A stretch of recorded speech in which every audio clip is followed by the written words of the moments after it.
Okay, log 9 of 3. Let's think about this. What's the relationship between 9 and 3? 3 is square root of 9, right? So this is log 9 of square root of 9. And square root in terms of powers, 9 to what power? 1/2 power, right? 1/2 power is same as square root, so 1/2, right? Okay. Next, you want to express this as log 3, as we said earlier, square root is 1/2 power. 81 is 3 to what power? 81 is 9 times 9, right? 9 is 3 squared, 3 squared. So 3 squared times 3 squared, that's 3 to what power? 3 squared times 3 squared. What's the rule here? The base stays the same, multiply the... No, you add, right? You add. So it's 3 to the 4th. Okay, now what's the rule for when you divide? When you have the same base and you divide, what's the rule for exponents? Huh? You subtract, yes. So you get log of 3 of 3 of 1/2 minus 4. What's that? 1/2 minus 4 is 1/2 minus 8 over 2. 1 minus 8 is 7 over 2 with a minus sign. So it's negative 7 over 2, and then finally, that's what we have. Okay. How about log 4 of 8? Well, at first, this one looks very hard. Oh, 3 over 2?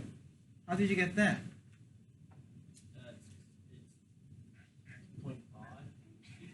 Well, all right. So anyways, you're right. I know, you're right. Yeah, you're right. You're right. Okay, all right.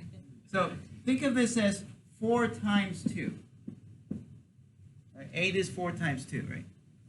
And this is log 4 to the first power, and 2 is 4 to what power?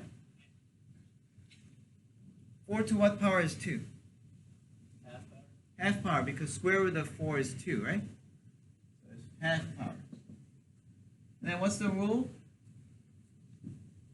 Base stays the same, add the exponents. You add the exponents, exactly. So 4, 1 plus 1/2, that's 3 over 2.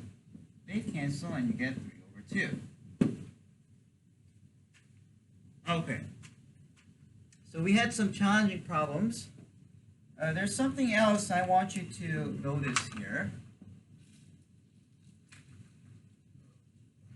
These second two questions, second and third questions here, I could have done the following.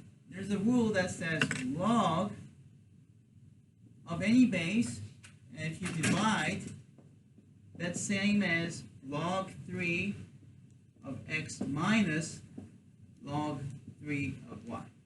So in other words, if you have a division inside the log, you end up with a subtraction of 2 logs. Okay, that's a rule that you have to memorize. Okay, you can do that, right? Seems simple. Division inside the log is same as minus outside the log. Right? Division inside a single log is minus of subtraction of 2 logs. This rule holds, and I'm going to actually prove this. I know you don't like proofs, but this has a cool proof, so I really want to show you the proof. But assuming that we already know this, let's see how this formula can help us. This is a division, right? So we can say this thing is same as log 3 of square root of 3 minus log 3 of 81. 3 to the square root is 3 to what power? 1/2 power. 81 is 3 to what power? 4th power.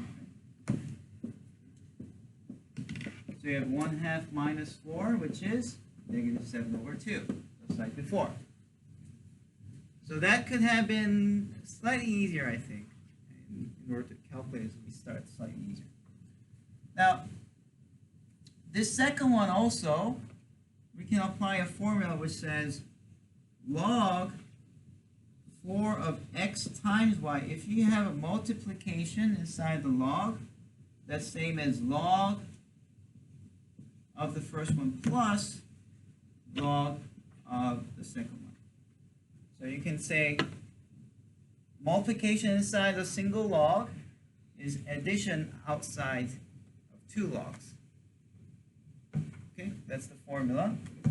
And here I can use this to say this one is same as log 4 of 4 plus log 4 of 2.